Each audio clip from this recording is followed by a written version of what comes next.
Hello friends, welcome to my channel. In today's session, I am going to explain you chapter number 11, Force and Pressure of Science, Standard 8. A moving object like a ball rolling on the ground slows down. You may have observed this kind of the activity कि अगर आप ball को role करते हो ना तो वो धीरे धीरे ग्रेजुअली उसकी जो स्पीड है वो डिक्रीज होती है एंड एक पॉइंट ऐसा आएगा जहाँ पे वो स्टॉप हो जाता है. Sometimes it may change its direction of motion. It is also possible that the ball may slow down and also change its direction. अब आपने कभी ये भी ऑब्जर्व किया होगा कि बॉल अगर रोल कर रहा है तो उसकी डायरेक्शन चेंज होगी, या तो पहले वो स्लो डाउन होता है फिर उसकी डायरेक्शन चेंज होती है. हाउ दिस इज़ पॉसिबल, ये कैसे होता है, क्यों होता है, that we are going to discuss in this chapter. A hockey player changes the direction of moving ball with a flick of the stick. Here you can see कि hockey player जो है ना वो क्या कर रही है, ये पूरे हॉकी की स्टिक से क्या करते हैं, बॉल की डायरेक्शन जो है वो चेंज करते हैं. In all these situations, the ball is either made to move faster or slower, or its direction of motion is changed. अब यहाँ पे अल्टीमेटली क्या होता है कि या तो बॉल जो है वो फास्टर मूव करता है या तो वो स्लो डाउन होता है, अदरवाइज उसकी जो डायरेक्शन है वो चेंज होती है. These are the possibilities, but direction भी क्यों चेंज होती है, वो क्यों स्लो डाउन होता है या तो फास्टर होता है, what is the reason behind that we need to find. A force has been applied on a ball when it is kicked, pushed, thrown or flicked. अब जब भी हम बॉल को किक करते हैं या तो पुश करते हैं या कहीं पे थ्रो करते हैं तो क्या होता है कि उसकी जो ये पोजीशन है वो पहले सपोज स्टेडी पोजीशन में है, यानी कि वो रेस्ट पे है तो उसकी स्पीड ज़ीरो है. जैसे ही आप उसके ऊपर फोर्स अप्लाई करोगे तो वो बॉल मूव करना स्टार्ट होगा, यानी कि उसकी स्पीड इंक्रीज़ होगी. फिर ग्रेजुअली उसकी स्पीड जो है वो डिक्रीज़ होती जाती है. So we can say ultimately even अगर एक बॉल मान लो कि मूविंग पोजीशन के अंदर है और अगर आप उसके ऊपर फोर्स अप्लाई करते हो, लाइक यहाँ पे देखो बॉल इधर आ रहा है, फिर ये जो प्लेयर है ना वो उसको जैसे ही डिफरेंट डायरेक्शन के अंदर फोर्स अप्लाई करते हैं तो बॉल की डायरेक्शन भी चेंज हो जाती है. सो अल्टीमेटली जब हम किसी चीज़ के ऊपर फोर्स अप्लाई करते हैं then either it will start moving if it is in the rest, or it may change its direction, or it may slow down. अब आप किस डायरेक्शन के अंदर फोर्स अप्लाई करते हो, कितना फोर्स अप्लाई करते हो, इन सब चीज़ों के ऊपर डिपेंडेंट होता है. Now force, a push or a pull. Actions like picking, opening, shutting, kicking, hitting, lifting, flicking, pushing, pulling usually results in some kind of change in the motion of an object. अगर आप कोई भी चीज़ है वो motion में उसको उठा लेते हो, पिक कर लेते हो, या तो आप ओपन करते हो, शट करते हो, तो इन सब के अंदर अल्टीमेटली हम क्या करते हैं कि जो भी चीज़ है उसका मोशन जो है, उसका मूवमेंट जो है वो हम चेंज करते हैं. Like here you can C starting में बॉल जो है वो रेस्ट पे था, ये जो कल है उसको किक कर रही है तो बॉल क्या कर रहा है, मूव कर रहा है, right. In science a push or a pull on an object is called a force. अब साइंस के अंदर किसी भी चीज़ को आप पुश करते हो या पुल करते हो उसको हम फोर्स कहते हैं. So this one is the definition of force. Thus, we can say that the motion imparted to objects was due to the action of force. It means कि जो भी चीज़ है उसकी मोशन जो है वो चेंज हुआ, उसके पीछे रीज़न क्या था, force is the reason. Now forces are due to an interaction. अब फोर्स जो है वो इंट्रैक्शन की वजह से होता है. Suppose a man is standing behind a stationary car. Will the car move due to his presence? अब मान लो कि कार जो है ना वो आपकी बिगड़ चुकी है, वो चल नहीं रही है. अब उसके पीछे जाके वो जो कार खड़ी है उसके पीछे जाके कोई मैन खड़ा रह जाएगा तो क्या वो कार चलने लगेगी उसकी प्रेजेंस की वजह से? Answer is definitely no, not at all. ऐसे कार नहीं चलेगी, right? Suppose the man now begins to push the car. That is, he applies a force on it. The car may begin to move in the direction of the applied force.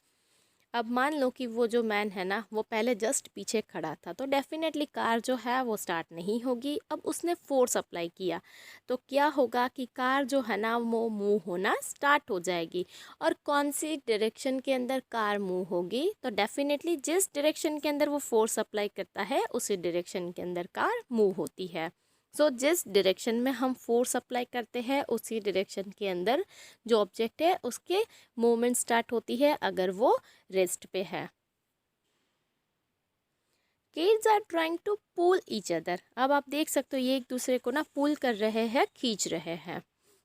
Here you can see this one is the example of the push. यहाँ पे ना ये push कर रहा है, धक्का मार रहा है, जबकि यहाँ पे ये एक दूसरे को पुल कर रहे हैं. An interaction of an object with other object results in a force between the two objects. अब ये एक ऑब्जेक्ट जब दूसरे ऑब्जेक्ट के साथ इंटरेक्शन में आता है तब भी फोर्स जो है वो अप्लाई होता है. लाइक अगर ये एक दूसरे को पुल नहीं करेंगे, राइट, एक दूसरे के कांटेक्ट में नहीं आएंगे, देन फोर्स जो है वो अप्लाई नहीं होगा. अब मान लो कि एक पर्सन है, वो ऐसी हवा में ही ऐसे धक्का देगा तो ऐसे कार नहीं चलेगी, राइट. उसको अगर आपको चलानी है तो क्या करना होगा? उसके साथ जो आपके हैंड्स है, आपके पाम्स जो है उसका कांटेक्ट बनना चाहिए, देन ओनली फोर्स जो है वो अप्लाई होगा. Now exploring forces. In the tug of war two teams pull at a rope in the opposite directions. अब टग ऑफ वॉर के अंदर क्या होता है कि दोनों जो टीम है ना वो ऑपोजिट डायरेक्शन के अंदर रोप को पुल करने की ट्राई करते हैं. Members of both the teams try to pull the rope in that directions. अब दोनों टीम के मेंबर्स क्या ट्राई कर रहे हैं कि अपने साइड उसको पुल करे, राइट. दोनों अपने अपनी डायरेक्शन में यानी कि ऑपोजिट डायरेक्शंस के अंदर दोनों टीम जो है वो पुल करने की ट्राई कर रहे हैं. हियर यू कैन सी ये इस साइड पे पुल कर रहा है, ये इस साइड पे पुल कर रहा है. दोनों ट्राई कर रहे हैं अपनी अपनी साइड पुल करने का ताकि जो गेम है उसको वो जीते. Sometimes the rope simply does not move. कई बार क्या होता है कि रोप जो है ना वो बिल्कुल ही मूव नहीं करता है. व्हेन दिस वुड हैपन, कब ये मूव नहीं करेगा? जब दोनों साइड से इक्वल फोर्स होगा ना तब रोप बिल्कुल भी मूव नहीं करेगा, कोई भी टीम जीत नहीं सकती है. The team that pulls harder, that is applies a larger force, finally wins the game. अब जो टीम ज़्यादा पुल करेगी यानी कि ज़्यादा फोर्स अप्लाई करेगी वो टीम फाइनली गेम के अंदर जीतती है. हियर यू कैन सी दोनों टीम जो है वो अपने अपने डायरेक्शन में पुल कर रही है, बट ये टीम जो है उसका फोर्स ज़्यादा है. सो ये टीम का जो मेंबर है ना वो यहाँ पे टब में गिर जाता है एंड फाइनली ये टीम हार जाती है. Next is activity number 1. Choose a heavy object like a table or a box which you can move only by pushing hard. अब आप कोई भी एक हैवी ना ऑब्जेक्ट चूज़ कर लो. फिर आपको ऐसा ऑब्जेक्ट चूज़ करना है कि जिसको आप बहुत ज़्यादा पुल करोगे यानी कि पुश ज़्यादा करोगे, बहुत ज़्यादा धक्का मारोगे ना तब भी वो जाके मूव होगा. Try to push it by yourself. अब आप उसको पुश करने की ट्राई करो. क्या होता है? लाइक ये ऑब्जेक्ट है, आप उसको पुश करने की ट्राई कर रहे हो. Now ask your friend to help you in pushing it in the same direction. अब ये ऑब्जेक्ट है ना उसको आपके फ्रेंड की हेल्प से आपको पुश करने की ट्राई करनी है. क्या होगा? आप दोनों एक ही डायरेक्शन के अंदर उसको पुश कर रहे हो तो फोर्स जो है वो सेम डायरेक्शन के अंदर अप्लाई होगा. तो अल्टीमेटली दोनों फोर्स एडिटिव होंगे तो फोर्स ज़्यादा लगेगा अब इस ऑब्जेक्ट के ऊपर. ये ऑब्जेक्ट जो है वो मूव करना स्टार्ट करेगा अगर आप सफिशिएंट फोर्स उसके ऊपर अप्लाई करते हो. Next, push the same object but ask your friend to push it from the opposite direction. अभी सेम ऑब्जेक्ट को ही आपको पुश करना है बट दोनों को ऑपोजिट डायरेक्शन से पुश करना है. तो क्या होगा? दोनों ऑपोजिट डायरेक्शन से कर रहे हो और ऑब्जेक्ट अगर ऑलरेडी हैवी है तो ये मूव नहीं होगा. बट अगर आप बहुत हार्डर पुश करोगे और एक पर्सन का जो फोर्स है वो कंपैरेटिवली काफ़ी ज़्यादा होगा दूसरे पर्सन के कंपेयर में, देन ओनली इस ऑब्जेक्ट को हम मूव कर पाएंगे।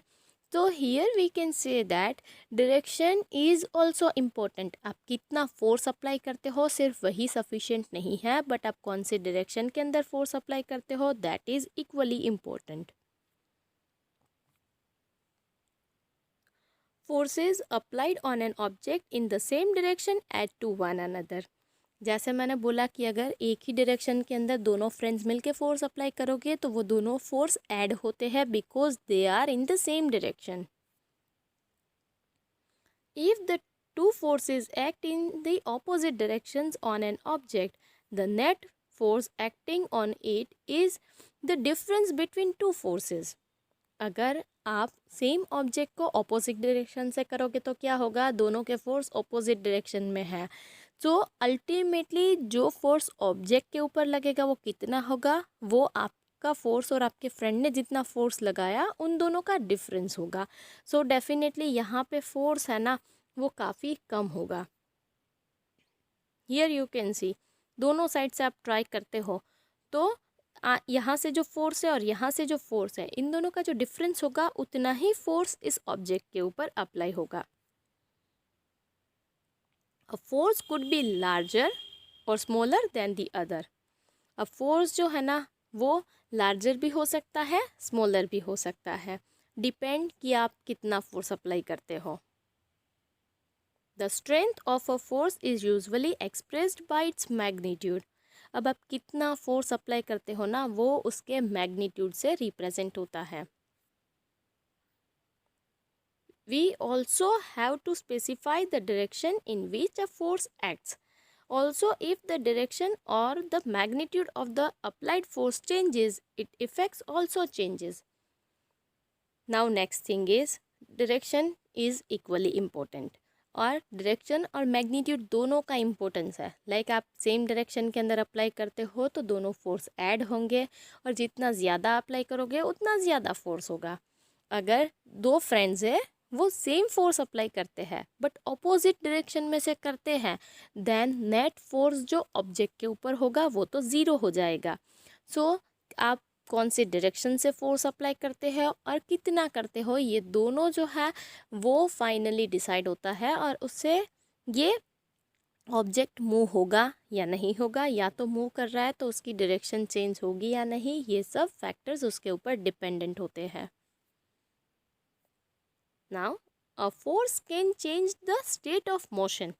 अब फोर्स जो है ना वो कोई ऑब्जेक्ट ऑलरेडी मोशन में है तो उसका स्टेट भी चेंज कर सकता है। Activity number 2 to understand it. Take a rubber ball and place it on the level surface such as a tabletop or a concrete floor। अब आपको एक रबर का बॉल लेना है और लेवल सरफेस पे रखना है ताकि वो अच्छे से मूव हो पाए। या तो आप टेबल के टॉप के ऊपर रख सकते हो या तो कंक्रीट के फ्लोर के ऊपर रख सकते हो। Now gently push the ball along the level surface. अब आपको उसको जेंटली पुश करना है। Push the ball again while it is still moving. अब बॉल जब मूव कर रहा है तब वापस जाके आपको उसको पुश करना है। Now place your palm in front of the moving ball. Remove your palm as soon as the moving ball touches it. अब बॉल जो है ना वो ऑलरेडी मूव कर रहा है। अब आपको क्या करना है, वो जिस डायरेक्शन में जा रहा है ना उसके सामने जाके आपको अपना पाम रखना है और बॉल जो है जब आपके हाथ को टच करता है तब आपको हाथ वहाँ से हटा लेना है। क्या होगा, माइट बी पॉसिबल कि बॉल जो है ना वो वहीं पे आके स्टॉप होगा। जैसे ही आपका हाथ वहाँ पे आएगा बॉल वहाँ पे ही अटक जाएगा, या तो वो रिवर्स जो है वो बैक मूव करना स्टार्ट करेगा। तो वी कैन से कि फोर्स जो है ना उसका स्टेट चेंज कर सकता है, डायरेक्शन भी चेंज कर सकता है। In football, the player applies a force on the ball. Before being hit, the ball was at rest and so its speed was 0। अब फुटबॉल में मान लो कि प्लेयर जो है ना वो क्या करता है कि फोर्स अप्लाई करता है बॉल के ऊपर, राइट, ताकि वो मूव हो। But before he does so, वो ये करे उससे पहले जो बॉल है वो रेस्ट पोजीशन पे था, यानी कि उसकी स्पीड जो है वो 0 थी, right. The applied force make the ball move towards the goal. Suppose the goalkeeper dives or jumps up to save the goal. अब क्या हुआ, बॉल जो है वो जिस डायरेक्शन के अंदर आप फोर्स अप्लाई करोगे वहाँ पे मूव हो रहा है। अब गोलकीपर क्या ट्राई कर रहा है कि गोल सेव हो, ताकि इसके लिए वो क्या करेगा कि जंप करेगा और बॉल जो है वो उसको नेट पे टच नहीं होने देगा। हियर यू कैन सी कि उसने अपने हेड से बॉल जो है ना वो चेंज किया, तो हेड से उसने फोर्स अप्लाई किया बॉल के ऊपर और बॉल की जो मूवमेंट है ना आप देख सकते हो उसकी डायरेक्शन जो है वो चेंज हो गई। बॉल यहाँ पे जाने के बदले जैसे ही इसका हेड आया तो ये वापस चला गया। The force applied by him can stop or deflected the ball, saving a goal being scored. If the goalkeeper succeed in stopping the ball, its speed may decreases to 0. अब क्या किया गोलकीपर ने, उसको स्टॉप करने की try की, तो या तो बॉल रेस्ट पे आ जाएगा यानी कि अगेन उसकी स्पीड 0 हो जाएगी, या तो उसकी जो डायरेक्शन है ना वो डिफ्लेक्ट होगी यानी वो अलग डायरेक्शन के अंदर उसकी मूवमेंट स्टार्ट होगी जैसे यहाँ पे हो रहा है। अगर मान लो कि बॉल रेस्ट पे आता है तो अगेन उसकी जो स्पीड है वो 0 हो जाएगी। A force applied on an object may change its speed. अब आप फोर्स अप्लाई करोगे तो उसकी स्पीड जो है वो चेंज हो जाएगी। If the force applied on an object is in the direction of its motion, the speed of an object increases. अब कोई भी ऑब्जेक्ट है वो किसी एक डायरेक्शन के अंदर मूव कर रहा है, आप फर्दर सेम डायरेक्शन के अंदर फोर्स अप्लाई करोगे तो उसकी जो स्पीड है वो इंक्रीज होगी। If the force is applied in the direction opposite to the direction of motion, then it results in decrease in the speed of the object. अगर आप ऑपोजिट डायरेक्शन से फोर्स अप्लाई करोगे तो क्या होगा कि माइट बी पॉसिबल कि उसकी जो डायरेक्शन है वो भी चेंज होगी या तो उसकी स्पीड जो है वो रिड्यूस हो जाएगी। Here you can see 2 players are playing with the ball. अब यहाँ पे क्या हो रहा है, जैसे ही फोर्स अप्लाई करते हैं तो दोनों ऑपोजिट डायरेक्शन में कर रहे हैं। लाइक यहाँ से बॉल यहाँ पे गया, इसने ऑपोजिट डायरेक्शन में फोर्स अप्लाई किया सो बॉल यहाँ पे आया, वापस इसने ऑपोजिट डायरेक्शन में किया सो बॉल जो है ना वो कंटिन्यूअस इन दोनों के बीच मूव कर रहा है बिकॉज दोनों एक दूसरे से ऑपोजिट डायरेक्शन के अंदर फोर्स अप्लाई कर रहे हैं। Now next activity is take a ball and place it on a level surface, make the ball move by giving it a push. अब आपको एक बॉल लेना है, अगेन लेवल सरफेस के ऊपर रख के उसको पुश करना है। Now place the ruler from your geometry box in its path, in doing so you would apply a force on the moving ball. अब आपने क्या किया, एक ज्योमेट्री बॉक्स के अंदर से स्केल निकाली, वो स्केल उसके पाथ के बीच में रख दी, तो क्या होगा, बॉल जो है वो जैसे ही स्केल के कांटेक्ट में आएगा ना तो उसके ऊपर ऐसे करके आपने फोर्स अप्लाई किया है, सो बॉल क्या करेगा, अपनी जो डायरेक्शन है वो चेंज कर लेगा। Here you can C ball इस डायरेक्शन में आ रहा था, माइट बी पॉसिबल ये डिफ्लेक्ट होके जो डायरेक्शन है वो चेंज करके ऐसे कर लेगा। Repeat the activity and try to obstruct the moving ball by placing the ruler such that it makes different angles to its path. अब आपको यही एक्टिविटी करनी है और आप डिफरेंट डायरेक्शन के अंदर बॉल जो है वो डिफ्लेक्ट हो ऐसे ट्राई करना है।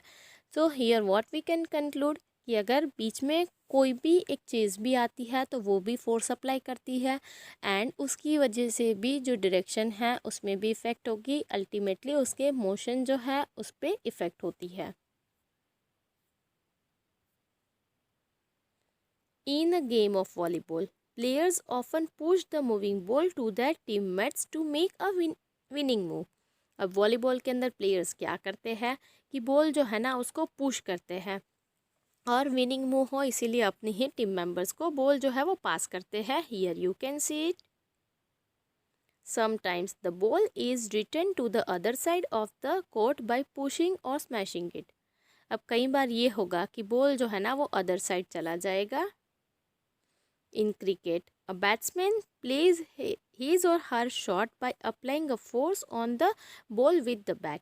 अब क्रिकेट के अंदर बैट्समैन क्या करते हैं कि जैसे ही बॉलर उसके साइड बॉल डालते हैं तो वो बैट से फोर्स अप्लाई करते हैं और जो बॉल है उसकी डायरेक्शन चेंज हो जाती है। हियर यू कैन सी, ये जो बैट्समैन है वो बॉल के ऊपर जैसे ही फोर्स अप्लाई करता है तो बॉल की डायरेक्शन और स्पीड दोनों चेंज होते हैं. In all these examples, the speed and direction of the moving ball change due to the application of a force. यहाँ पे ये हर एक एक्टिविटी में अल्टीमेटली क्या हुआ कि जैसे ही बॉल के ऊपर फोर्स अप्लाई किया तो उसकी स्पीड एंड डायरेक्शन दोनों चेंज हुई. यू मे हैव ऑब्जर्व कि जब बैट्समैन जो है वो ज़्यादा फोर्स लगाएगा तो 6 होगी या तो 4 होगी, और अगर फोर्स कम लगाता है तो बॉल जो है वो नियर बाई सरफेस के अंदर ही होगा और शायद रन ना भी ले पाए, या तो 1 और 2 रन जो है वो कवर अप कर पाए. सो कितना फोर्स अप्लाई करते हैं, कौन सी डायरेक्शन के अंदर फोर्स अप्लाई करते हैं, ये सब आप देख सकते हो कि रियल लाइफ में भी कितना इम्पोर्टेंट होता है. A change in either the speed of an object or its direction of motion or both is described as a change in its state of motion. तो अल्टीमेटली क्या होगा, हम जैसे ही फोर्स अप्लाई करेंगे तो या तो स्पीड चेंज होगी या डायरेक्शन चेंज होगी, या तो speed as well as direction दोनों चेंज होते हैं. तो अल्टीमेटली हम बोल सकते हैं कि उसका जो स्टेट ऑफ मोशन है वो चेंज होता है. हियर यू कैन सी, ये बॉल जो है उसका स्टेट ऑफ मोशन जो है वो कंटिन्यूसली चेंज हो रहा है. Thus, a force may bring a change in the state of motion of an object. The state of motion of an object is described by its speed and the direction of the motion. तो हम कैसे describe करेंगे, speed as well as direction दोनों से. The state of rest is considered to be the state of zero speed. अब मान लो कोई चीज़ जो है ना वो एक रेस्ट पे है, यानी बॉल है ना वो भी स्टेडी पोजीशन में है, तो उस टाइम पे उसका जो स्टेट होता है उसको हम ज़ीरो स्पीड स्टेट बोलते हैं. An object may be at rest or in motion. Both are its states of motion. भले ही अभी वो मोशन में नहीं है, बॉल स्टेडी कंडीशन के अंदर है या तो वो मूव कर रहा है, दोनों को हम स्टेट ऑफ मोशन ही बोलते हैं. और उस टाइम पे जो स्टेट ऑफ मोशन है, जब ये स्टेडी पोजीशन में है यानी कि मूव नहीं कर रहा है, उसको हम ज़ीरो स्पीड स्टेट बोलते हैं. Now force can change the shape of an object. Force जो है वो शेप भी चेंज कर सकता है. How, let's discuss. Apply a force on an inflated balloon by pressing it between your palms. अब आपको क्या करना है, एक बलून जो है वो लेना है और उसको प्रेस करना है, तो क्या होगा, उसका शेप जो है ना वो चेंज होगा. Here also you can see जो शेप है वो चेंज हो रहा है. Apply force on kneaded dough rubber ball and try to stretch a rubber. अब आपको डो का अगर आप देखो फोर्स अप्लाई करोगे तो उसका शेप चेंज होता है, राइट. इवन रबर का जो बॉल है उसके ऊपर आप फोर्स अप्लाई करोगे उसका भी शेप चेंज होगा. रबर को आप स्ट्रेच करते हो तो उसका भी शेप जो है वो चेंज होता है. So ultimately we can say कि अगर फोर्स अप्लाई करते हैं तो ऑब्जेक्ट का शेप जो है वो भी चेंज हो सकता है. In all this examples you saw that the application of force on an object में चेंज इट्स शेप. तो ultimately we concluded it right कि शेप जो है वो भी चेंज होता है. नाउ फोर्स, अब हमें यहाँ पे कंक्लूड करना है कि फोर्स क्या क्या कर सकता है. First one is may make an object move from rest. अगर कोई ऑब्जेक्ट रेस्ट पे है उसको मूव कर सकता है. अगर एक बॉल ऐसे ही पड़ा है, आप चलते चलते अगर आपकी आदत है आप उसको किक करते करते जाओगे तो क्या होगा, वो मोशन में आएगा, उसकी जो स्पीड है वो इंक्रीज होगी ज़ीरो स्टेट से. मे change the speed of an object if it is moving. अगर आप कोई चीज़ मूविंग है, जैसे यहाँ पे ऑलरेडी मूविंग है, तो उसको जैसे ही आप उसके ऊपर फोर्स अप्लाई करोगे तो उसकी स्पीड जो है वो चेंज होगी. May change the direction of motion of an object. यहाँ पे आप देख सकते हो speed as well as motion दोनों चेंज हो रहे हैं. May bring about a change in the shape of an object. Here you can see जो शेप है वो चेंज हो रहा है. And here you can say कि जिस डायरेक्शन के अंदर फोर्स अप्लाई करोगे उसी डायरेक्शन में ऑब्जेक्ट जो है वो मूव करता है. मे कॉज सम और ऑल ऑफ दिस इफेक्ट. हो सकता है कि एट ए टाइम एक ही इफ़ेक्ट हो या तो इसमें से ज़्यादा इफ़ेक्ट एक साथ सब इफ़ेक्ट्स भी आ सकती है। While a force may cause one or more effect of these effects, none of these actions can take place without the action of a force. अब हमने यहाँ पे ये कंक्लूड किया कि एक या तो एक से ज़्यादा जो इफ़ेक्ट है वो एट ए टाइम हो सकती है। यहाँ पे आप देख सकते हो speed as well as direction दोनों चेंज हो रहे हैं, राइट। तो एक से ज़्यादा इफ़ेक्ट भी आ सकती है, बट अगर आप किसी भी चीज़ के ऊपर फोर्स अप्लाई नहीं करोगे दैन इसमें से एक भी इफ़ेक्ट पॉसिबल नहीं है। अगर एक जगह पे बॉल पड़ा है, आप उसको टच नहीं करोगे, उसके ऊपर फोर्स अप्लाई नहीं करोगे, दैन उसकी जो स्पीड है वो इंक्रीज़ नहीं होगी या चेंज नहीं होगी, या तो बॉल वहीं का वहीं रहेगा। तो जब तक किसी भी ऑब्जेक्ट के ऊपर फोर्स हम अप्लाई नहीं करते तब तक उसका स्टेट ऑफ मोशन जो है वो चेंज नहीं होता है। First one is contact force, muscular force. उसके अंदर भी बहुत सारे कैटेगरीज है। Generally to apply a force on an object your body has to be in contact with the object. Generally अगर हमें फोर्स अप्लाई करना है तो हमारा जो बॉडी है वो ऑब्जेक्ट के कांटेक्ट में होना चाहिए। I explain you in the previous session कि अगर कार जो है वो ख़राब हो चुकी है एंड उसको स्टार्ट करनी है या तो उसको धक्का लगाना है, then our palm should be in contact with car. अगर आप हवा में ही हाथ चलाओगे तो कार ऐसे ही नहीं चलेगी, उसको धक्का नहीं लगेगा, उसको फोर्स नहीं लगेगा। तो आपके जो पाम्स है वो अगर उसको टच करेंगे then only you can apply force on an object. यहाँ पे भी आपको दिखाया है कि अगर आप मान लो कि वेट लिफ्टिंग कर रहे हो then your hand should must be in contact with this force is caused by the action of muscles in our body. तो ये जो फोर्स है वो कैसे अप्लाई होगा, तो हमारे बॉडी के जो मसल्स है उनकी एक्शन की वजह से होता है। The force resulting due to the action of muscles is known as the muscular force.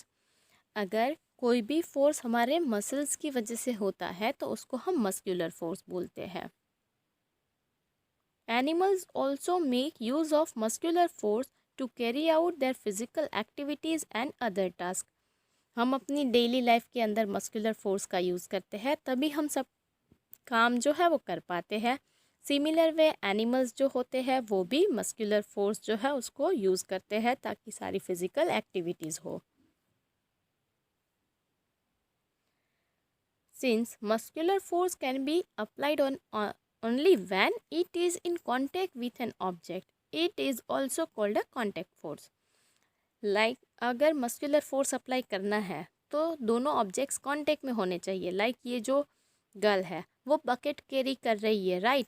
तो ये जो हैंड्स है वो बकेट के साथ कांटेक्ट में होने चाहिए, तब भी जाके वो ये बकेट जो है उसको कैरी कर पाएगी और ऐसे होल्ड करके रहेगी। Next one is friction. A ball rolling along the ground gradually slows down and finally comes to the rest. अगर आपने मान लो कि एक बॉल के ऊपर फोर्स अप्लाई किया है सो वो मूव कर रहा है, बट धीरे धीरे उसकी जो स्पीड है ना वो स्लो हो जाती है और फाइनली वो रेस्ट पे आता है। वहाँ पे हमने कोई फोर्स अप्लाई नहीं किया है, ना ही तो कोई ऑब्जेक्ट बीच में रखा है जिससे फोर्स अप्लाई हो, स्टिल ये रेस्ट पे क्यों आता है, उसकी स्पीड जो है वो ग्रेजुअली ज़ीरो क्यों होती है। We know one thing very well कि अगर कोई चीज़ जो है वो स्टेडी पोजीशन पे है तो जब तक उसके ऊपर कोई फोर्स अप्लाई नहीं करेंगे तब तक वो रेस्ट पे रहेगी। तो अगर हम फोर्स अप्लाई करते हैं तो आइडियली वो चीज़ अब मोशन में ही कंटिन्यूसली रहनी चाहिए। वाई इट हैज़ स्टॉप्ड, वो स्टॉप क्यों हुई, that is a question. When we stop pedalling a bicycle it gradually slows down and finally comes to a stop. अगर आप साइकिल को पैडलिंग कर रहे हो तो वो साइकिल जो है वो चलती है, राइट ऐसे, बट अगर आप ये पैडलिंग करना बंद कर दोगे तो क्या होगा, साइकिल जो है ना वो ग्रेजुअली धीरे धीरे स्लो डाउन होगी और फिर स्टॉप हो जाएगी। Why it is so, In all these situations, no force appears to be acting on the object, yet their speed gradually decreases and they come to rest after some time. As I explained कि हम कोई force apply नहीं कर रहे हैं, still पहले उसकी speed slow होती है, फिर ये रेस्ट पे आ जाते हैं कुछ टाइम के बाद. The force responsible for changing the state of motion of object in all these examples is the force of friction. अब यहाँ पे भी एक्चुअली एक फोर्स वर्क करता है कि वो किसी भी मूविंग ऑब्जेक्ट के स्टेट को चेंज करने के लिए रिस्पॉन्सिबल है, जिसको हम फोर्स ऑफ फ्रिक्शन बोलते हैं या तो सिंपली फ्रिक्शन बोलते हैं. It is the force of friction between the surface of the ball and the ground that brings the moving ball to rest. Actually जब बॉल है वो ग्राउंड पे मूव कर रहा है सरफेस के ऊपर, तो सरफेस का जो फ्रिक्शनल फोर्स होता है ना, वो बॉल के ऊपर अप्लाई होता है. इसीलिए बॉल जो है उसकी स्पीड धीरे धीरे रिड्यूस होती है और फिर बॉल जो है वो रेस्ट पे आता है. The force of friction always acts on all the moving objects and its direction is always opposite to the direction of motion. अब फोर्स ऑफ फ्रिक्शन जो है वो ऑलवेज हर एक मूविंग ऑब्जेक्ट के ऊपर ये अप्लाई होता है, ये ऑलवेज ऑपोजिट डायरेक्शन के अंदर होता है.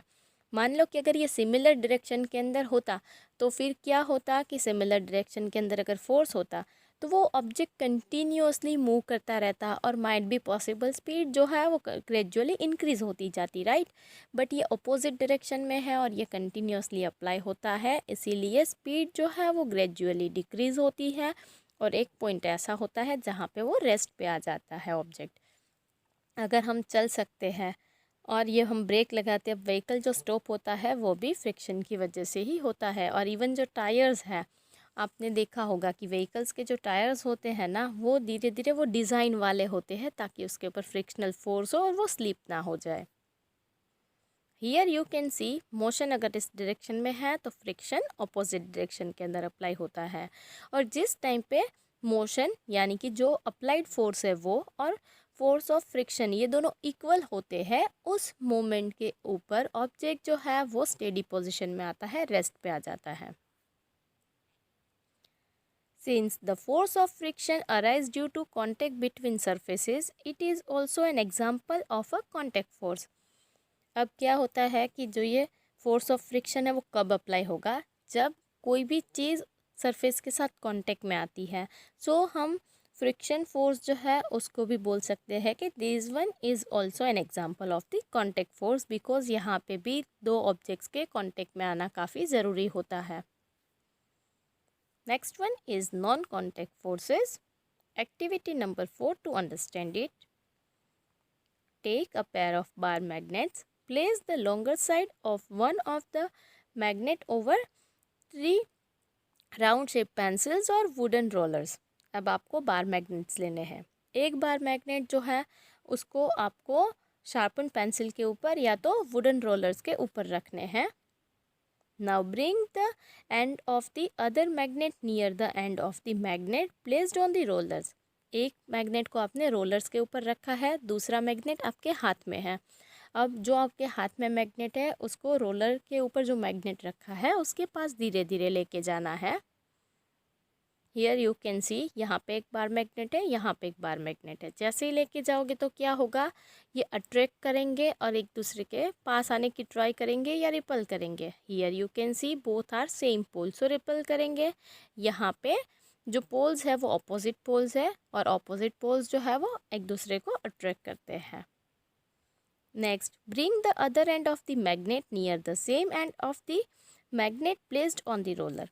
फर्स्ट टाइम ऑपोजिट पोल है सो रिपल्जन होगा. फिर यहाँ पे पोल को चेंज कर दो और ट्राई करो, क्या होगा कि फोर्स ऑफ अट्रैक्शन होगा.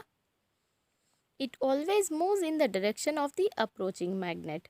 अब जो मैग्नेट अप्रोच कर रहा है उसकी डायरेक्शन में उसको अट्रैक्ट करेगा. यू कैन सी कि ये दोनों बार मैग्नेट के बीच में कोई कांटेक्ट नहीं है, ये एक दूसरे से अपार्टेड है. स्टिल ये एक दूसरे को अट्रैक्ट करते हैं, यहाँ पे दोनों के बीच में कोई कांटेक्ट नहीं है. Like poles of two magnets repel each other and unlike pole attract each other. अब like poles जो होते हैं वो एक दूसरे को रिपल करते हैं, जबकि unlike poles जो है वो अट्रैक्ट करते हैं. Here you can see opposite poles है, राइट तो वो ये अट्रैक्ट करते हैं, सेम पोल है तो एक दूसरे को रिपल करते, एक दूसरे से दूर जाते हैं. Attraction or repulsion between objects can also be seen as another form of pull or push. अब अट्रैक्शन और रिपल्जन को भी हम पुल एंड पुश बोल सकते हैं, राइट. यहाँ पे ये एक दूसरे को पुल कर रहे, खींच रहे, जबकि यहाँ पे ये एक दूसरे को पुश कर रहे हैं. A magnet can exert a force on another magnet without being in contact with it. अब ये एक मैग्नेट है वो दूसरे मैग्नेट के कांटेक्ट में नहीं होता है, स्टिल उसके ऊपर फोर्स जो है वो अप्लाई कर सकता है. The force exerted by a magnet is an example of a non contact force. यहाँ पे भी कोई कॉन्टैक्ट एक दूसरे के साथ नहीं होते हैं, इसीलिए हम ये जो मैग्नेटिक फोर्स होता है उसको हम नॉन कॉन्टैक्ट फोर्स बोल सकते हैं. The force exerted by a magnet on a piece of iron is also a non-contact force. अब मैग्नेट जो है वो आयन को भी अट्रैक्ट करता है, आयन के ऊपर भी मैग्नेटिक फोर्स जो है वो अप्लाई होता है. That's why we can say कि ये भी एक नॉन कॉन्टैक्ट फोर्स है. हियर यू कैन सी नीचे जो पिन्स है ना वो ये मैग्नेट है, मैग्नेट के साथ कांटेक्ट में नहीं है, स्टिल उसके ऊपर मैग्नेटिक फोर्स जो है वो अप्लाई होता है. इवन ये बटर नाइफ के ऊपर भी मैग्नेटिक फोर्स अप्लाई होता है, इसीलिए ये अट्रैक्ट होता है उसके towards. Now next one is electrostatic force. Activity number 5 to understand it. Take a plastic straw and cut it into nearly 2 equal pieces. Suspend one of the pieces from the edge of a table with the help of a piece of thread. अब आपको एक plastic की straw लेनी है, 2 equal pieces के अंदर cut कर देने हैं.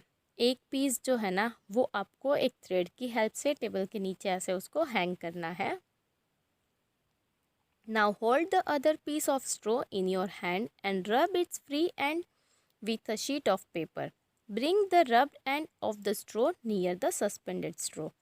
अब आपको क्या करना है, दूसरी जो स्ट्रॉ है आपके हाथ में है ना उसको आपको एक पेपर की शीट के साथ रब करना है और फिर वो सस्पेंडेड जो स्ट्रॉ है उसके नियर बाय लेके जाना है, लाइक दिस. यहाँ पे एक ऑलरेडी एक स्ट्रॉ है और यहाँ पे एक दूसरी जो स्ट्रॉ है जिसको आपने क्या किया, पेपर के साथ रब किया, सो उसके ऊपर इलेक्ट्रोस्टैटिक चार्जेस आएंगे जिससे इन दोनों के बीच आपको फोर्स जो है वो देखने को मिलेगा. Rub the free end of the suspended piece of straw with a sheet of paper. Again bring the piece of straw that was rubbed earlier with the paper near the free end of the suspended straw. अब आपको free and जो है उसको क्या करना है, वापस ये रब करना है पेपर शीट के साथ और वापस उसको नियर बाय लेके जाना है. बिकॉज इलेक्ट्रोस्टैटिक जो चार्जेस है वो थोड़ी देर के लिए ही वहाँ पे रहेंगे, वापस आप रब करो और वापस ट्राई करो, देन क्या होगा, दोनों के बीच फोर्स ऑफ अट्रैक्शन आप देखोगे. Straw is said to have acquired electrostatic charges after it has been rubbed with a sheet of paper. As I said कि जैसे ही आप पेपर की शीट के साथ रब करोगे तो जो आप स्ट्रॉ आपने रब की है उसके ऊपर इलेक्ट्रोस्टैटिक चार्जेस जो है वो आते हैं. The force exerted by a charged body on another charged body or uncharged body is known as electrostatic force. अब यहाँ पे फोर्स किस वजह से आया, चार्ज बॉडी की वजह से. दोनों बॉडीज चार्ज है तो भी ये फोर्स लगता है और एक चार्ज है और एक अनचार्ज है, then also it can apply force. इस टाइप के फोर्स को हम इलेक्ट्रोस्टैटिक फोर्स बोलते हैं. यहाँ पे भी आपने देखा कि जो सस्पेंडेड स्ट्रॉ है उसके साथ अनदर स्ट्रॉ है वो अट्रैक्ट करती है, इवन दोनों के बीच कांटेक्ट नहीं है, still they can attract each other. This force comes into play even when the bodies are not in contact, so it is also an example of non contact force. यहाँ पे भी क्या होता है कि जो दोनों बॉडीज़ है वो एक दूसरे से कांटेक्ट में नहीं है, फिर भी ये एक दूसरे के साथ फोर्स अप्लाई करते हैं और अट्रैक्ट करते हैं. Even you can do one activity के कुछ पीस ऑफ पेपर ले लो, स्मॉल पीसेस ऑफ पेपर, और अगर आपके जो हेयर है ना वो ड्राई होने चाहिए, वो शैम्पू किए हुए होने चाहिए। फिर उसके साथ आप या तो कॉम्ब रब करो या तो प्लास्टिक की स्केल जो है आपके हेयर के साथ रब करो। तो क्या होगा, वो इलेक्ट्रोस्टैटिक चार्जेस उसमें आएंगे और उसको जैसे ही आप पेपर के नियर बाय लाओगे तो पीस ऑफ पेपर जो है ना वो आपके कॉम्ब या तो स्केल के टूवर्ड्स ऐसे अट्रैक्ट होंगे, और ये इलेक्ट्रोस्टैटिक फोर्स का एक एग्जाम्पल है। Next one is gravitational force. You know that a coin or a pen falls to the ground when it slips off your hand. अगर आपके हाथ में से कोइन या तो पेन जब मतलब छूट जाता है तो क्या होता है, वो डायरेक्टली ग्राउंड के ऊपर ही आएगा, वो किसी और डायरेक्शन में नहीं जाता है। The leaves or fruits also fall to the ground when they get detached from the plant. अब प्लांट के ऊपर से लीव्स या तो फ्रूट्स जो है वो भी क्या होते हैं, नीचे आते हैं ग्राउंड के ऊपर, राइट। ऑब्जेक्ट्स और things fall towards the earth because it pulls them. This force is called the force of gravity or just gravity. कोई भी चीज़ अर्थ के ऊपर जब नीचे गिरती है तो क्या होता है, वो नीचे की साइड ही आती है। Why it is so, because अर्थ जो है उसके पास ग्रेविटेशनल फोर्स होता है, जिसको हम फोर्स ऑफ ग्रेविटी बोलते हैं या तो जस्ट ग्रेविटी बोलते हैं, जिसकी वजह से अर्थ जो है वो हर एक चीज़ को अपने टूवर्ड्स अट्रैक्ट करती है। This is an attractive force. The force of gravity acts on all objects. अब ये अट्रैक्टिव फोर्स है, और जो ये फोर्स है वो ये पूरे अर्थ के ऊपर जितने भी ऑब्जेक्ट्स होते हैं उन सब के ऊपर अप्लाई होता है। The force of gravity acts on all of us all the time without our being aware of it. अब ये ग्रेविटेशनल फोर्स है ना, वो हम सब के ऊपर ये कंटिन्यूस होता ही है, हम इससे अवेयर नहीं होते। बट आप जंप करने की ट्राई करो, नीचे ही आओगे, कहीं से भी गिरोगे डायरेक्टली ग्राउंड के ऊपर ही आओगे, just because of gravitational force. Water begins to flow towards the ground as soon as we open a tap. Water in rivers flows downwards due to the force of gravity. अब आप tap open करोगे, पानी नीचे की side जाता है। Even mountain के ऊपर से भी अगर कहीं पे भी वाटर फ्लो हो रहा है और वाटरफॉल फॉर्म हो रहा है, या तो जो नदी का पानी है वो भी ग्रेविटेशनल फोर्स की वजह से अर्थ के सरफेस के टूवर्ड्स ही जाता है। हियर यू कैन सी बहुत बड़ा स्लोप है, तो नीचे से पानी ऊपर नहीं जाता है, ऊपर से ही नीचे आता है। Gravity is not a property of the earth alone. Gravity जो है ना वो सिर्फ अर्थ की प्रॉपर्टी नहीं है। In fact every object in the universe whether small or large exert a force on every other object.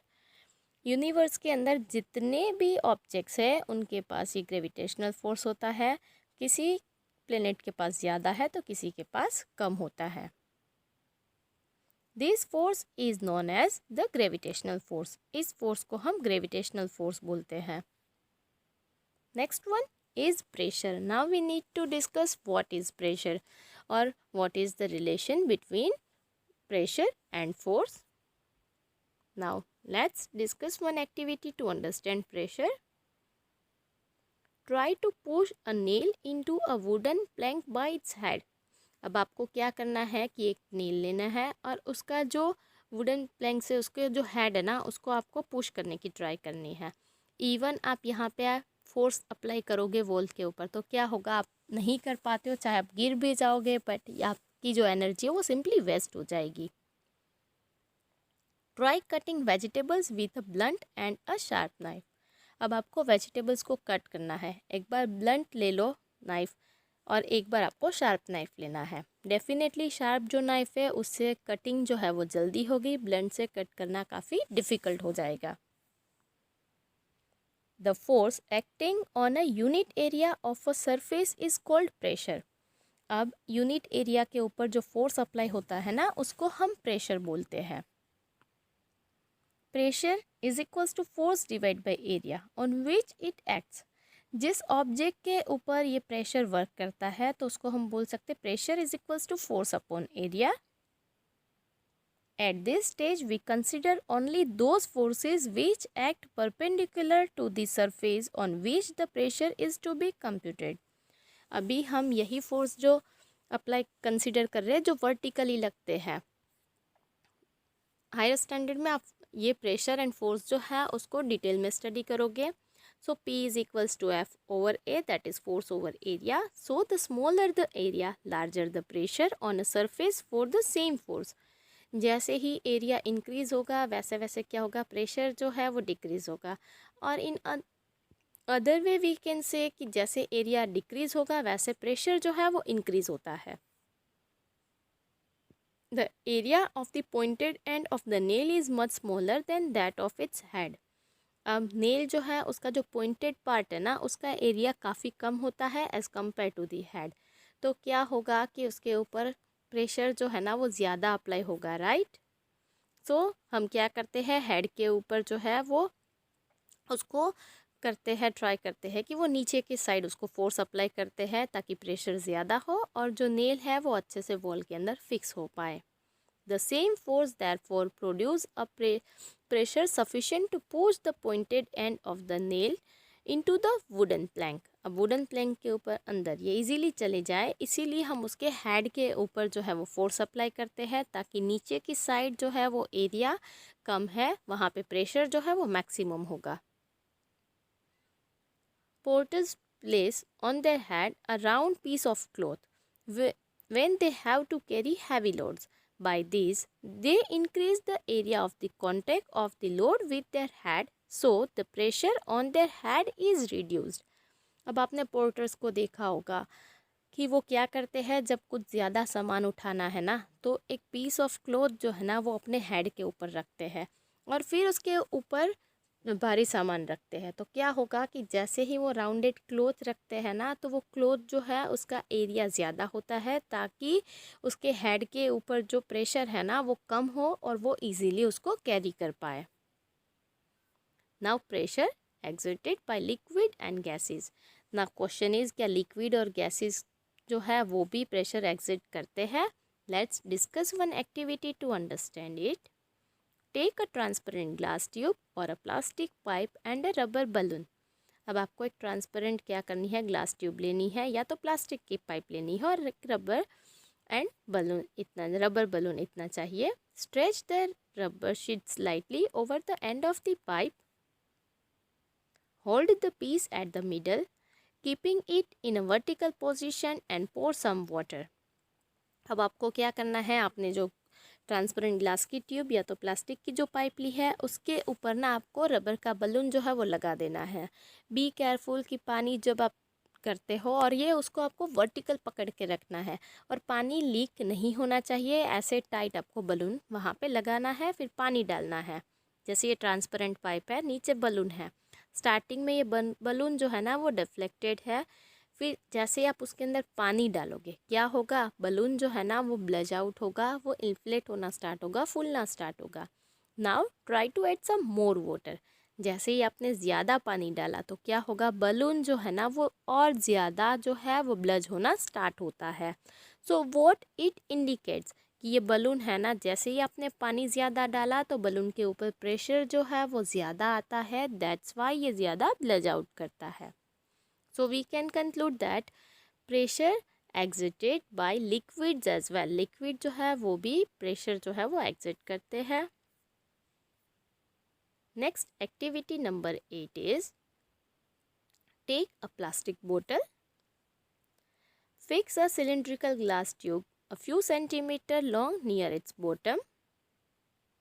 You can do so by slightly heating one end of the glass tube and then quickly inserting it near the bottom of the bottle. अब आपको एक plastic की बोतल लेनी है और एक glass tube लेनी है और क्या करना है कि ग्लास ट्यूब जो है ना उसको थोड़ी सी हीट देनी है, उसको गर्म करनी है और क्विकली आपको बोतल के अंदर इंसर्ट कर देनी है। तो क्या होगा कि प्लास्टिक जो है ना वो हीट की वजह से मेल्ट हो जाएगा और ये जो टेस्ट ट्यूब है वो इजीली ग्लास ट्यूब उसके अंदर इंसर्ट हो सकती है। But you need to be careful कि पानी कहीं से लीक नहीं होना चाहिए। इन केस लीकेज होता है तो आप वहाँ पे आसपास जो है वो वाटर लीक ना हो ऐसा कुछ अरेंजमेंट करेंगे। Make sure that the water does not leak from the joint. Cover the mouth of the glass tube with a thin rubber sheet. अब आपको ग्लास ट्यूब का सेकंड एंड है, एक एंड आपने क्या किया, बोतल के अंदर लगाया, दूसरा जो एंड है उसके ऊपर रबर की शीट या तो बलून लगाना है लाइक दिस। यहाँ पे ये ग्लास की ट्यूब है, यहाँ पे ये पूरी प्लास्टिक की बोतल है और यहाँ पे एक बलून लगा दो। Now fill the bottle up to the half with water. अब आपको हाफ पानी से भरनी है। क्या होगा, नीचे प्रेशर आएगा तो ये बलून जो है वो वापस ब्लज होना स्टार्ट करेगा। Then try to pour more water, थोड़ा और पानी डालोगे तो धीरे धीरे बलून जो है वो और ज़्यादा ब्लज होता जाएगा। Next activity number 9 is take an empty plastic bottle और अ सिलिंड्रिकल कंटेनर। आपको एक खाली प्लास्टिक की बोतल लेनी है या तो सिलिंड्रिकल कंटेनर लेना है। Drill 4 holes all around near the bottom of the bottle at the same height. Now fill the bottle with water. अब आपको क्या करना है कि ये जो बोतल है ना उसके बॉटम में इक्वल डिस्टेंस पे और इक्वल हाइट पे आपको 4 होल्स ड्रिल करने हैं और फिर उसके अंदर पानी भरना है। क्या होगा, the water coming out of the holes falls in the same distance from the बोतल। अब यहाँ से चारों साइड से पानी बाहर निकलना स्टार्ट करेगा जिसको हम जेट ऑफ वाटर बोलते हैं, और ये पानी जो है ना वो इक्वल डिस्टेंस पे और सेम डायरेक्शन के अंदर चारों साइड जो है वो पानी निकलेगा। So what we can conclude over here, we can say that liquid exert pressure on the wall of the container. ये सारी एक्टिविटीज़ के अंदर हमने यही कंक्लूड किया कि इवन इनकी जो सरफेस है उसके ऊपर भी प्रेशर जो है वो लिक्विड लगाते हैं, दैट्स वाई ये सेम डिस्टेंस पे ये पानी जो है वो गिर रहा है चारों side. When you inflate a balloon you have to close its mouth. जब आप बलून के अंदर हवा भरते हो ना तो उसका माउथ जो है ना वो क्लोज होना चाहिए, आपके मुंह के अंदर उसका पूरा माउथ होना चाहिए। लाइक यू कैन सी, ये पूरा बलून जो है उसका माउथ आपको मुंह में रख के इसको इन्फ्लेट करना पड़ता है। Suppose you have a balloon which has holes, would you be able to inflate it. मान लो आपके पास एक बलून है जिसके अंदर होल्स है, तो क्या आप उसको फुला पाओगे? That is a question. Obviously you can not, because क्या होगा, जैसे ही आप उसके अंदर हवा भरोगे ना तो वो एयर जो है ना वो होल्स के थ्रू बाहर निकल जाएगी, वो प्रेशर जो है वो मेंटेन नहीं होता है, सो बलून है वो इन्फ्लेट करना पॉसिबल नहीं है। It indicates that air exit pressure in all directions. ये इंडिकेट करता है कि एयर जो है वो भी प्रेशर जो है वो एग्जिट करती है। Gases exit pressure on the wall of their container. Gases जो है वो भी कंटेनर की वॉल के ऊपर प्रेशर जो है वो एग्जिट करते हैं। Now atmospheric pressure. Envelope of air is known as the atmosphere. हमारे आसपास जो है वो पूरा एयर का एक एनवेलोप है जिसको हम एटमॉस्फेयर बोलते हैं। And even you would have studied about different spheres in social studies. The atmospheric air extends up to many kilometers above the surface of the earth that you would have studied in SS, right? कि atmospheric air जो है ना वो काफ़ी ज़्यादा kilometres तक अर्थ की surface के ऊपर एग्जिस्ट करते हैं और एक्सटेंडेड होते हैं। The pressure exerted by this air is known as atmospheric pressure. अब यहाँ पे हमारे आसपास जो एयर है वो भी एक प्रेशर एग्जर्ट करती है और इस प्रेशर को हम एटमॉस्फेरिक प्रेशर बोलते हैं। If we imagine a unit area and a very long cylinder standing on it filled with air, when the weight of air in this cylinder is the atmospheric pressure. अब आप imagine करो कि आपने unit area जो है उतना एक cylinder है आपके पास और उसके अंदर हवा भरी है, तो वो सारा प्रेशर जो है वो अगर हम हेड पे वो सिलेंडर रखते हैं तो वो सारा एटमॉस्फेरिक प्रेशर जो है वो हमारे बॉडी के अंदर अप्लाई होता है और उसको हम एटमॉस्फेरिक प्रेशर से रिप्रेजेंट करते हैं। Now activity number 10 to understand it, take a good quality rubber sucker. अब आपको एक अच्छी क्वालिटी का रबर का एक सकर लेना है। ये ले लिया, राइट, उसको आपको कहीं पे फिक्स करना है। Then press it hard on a smooth plane surface. Smooth plane surface के ऊपर आपको क्या करना है कि उसको ना पूरा प्रेस करके अच्छे से पूरा उसके ऊपर रखना है। When you press the sucker, most of the air between its cup and the surface escape out. the sucker sticks to the surface because the pressure of the atmosphere acts on it. अगर आप उसको अच्छे से press करोगे ना, किसी भी आपने डिश के ऊपर रखा या तो किसी भी वेसल के ऊपर रखा है, तो क्या होगा कि ये जो आपने रबर का शक्कर लिया था वो उसके ऊपर पूरा अच्छे से स्टिक हो जाएगा, बिकॉज उसके ऊपर आउटर साइड से एटमॉस्फेरिक प्रेशर जो है वो उसके ऊपर होता है. Now try to pull it off the surface. अब आप उसको निकालने की ट्राई करो, तो आप धीरे से ट्राई करोगे, वो नहीं निकलेगा. Y? To pull the sucker off the surface, the applied force should be large enough to overcome the atmospheric pressure. Now we know कि इसके ऊपर एटमॉस्फेरिक प्रेशर जो है वो ऑलरेडी है. अगर आपको रबर के शक्कर को निकालना है, then what you need to do, क्या करना होगा, एटमॉस्फेरिक प्रेशर से ज़्यादा आपको फोर्स अप्लाई करना पड़ेगा ताकि आप उसको निकाल सको. The weight of air in a column of the height of the atmosphere and area 10 by 10 centimeter is as large as 1000 kilogram. अब बात कर रहे हैं कि एक मतलब एयर का वेट कितना होता है, तो कितना है कि 10 बाई 10 सेंटीमीटर, जितना इतने छोटे से एरिया के अंदर जो उसका वेट सपोज 1000 किलोग्राम वेट है, उतना ज़्यादा प्रेशर होता है. So here we can say कि हमारे आसपास 10 बाई 10 सेंटीमीटर एरिया के अंदर भी 1000 किलोग्राम जितना वेट हमारे बॉडी के ऊपर आता है. नाउ यू कैन इमेजिन कितना सारा एटमॉस्फेरिक प्रेशर हमें बाहर से अप्लाई होता है हमारे बॉडी के ऊपर अंदर. एंड 10 बाई 10 यानी 100 सेंटीमीटर स्क्वायर एरिया के अंदर ही हमारे बॉडी के ऊपर 1000 kg जितना लगता है. देन हम क्रश क्यों नहीं हो जाते? अगर मान लो कि हमारे ऊपर उठा के कोई 1000 किलोग्राम वेट रख दे, तो हम कैरी कर पाएंगे? Obviously we can't. पूरे दब जाएंगे, राइट. अगर कोई 10 kg रखे ना तो भी पेन होगा, तो ये 1000 kg हम कैसे बेयर कर सकते हैं? The reason we are not crushed under these weight is that the pressure inside our body is also equal to the atmospheric pressure and cancels the pressure from the outside.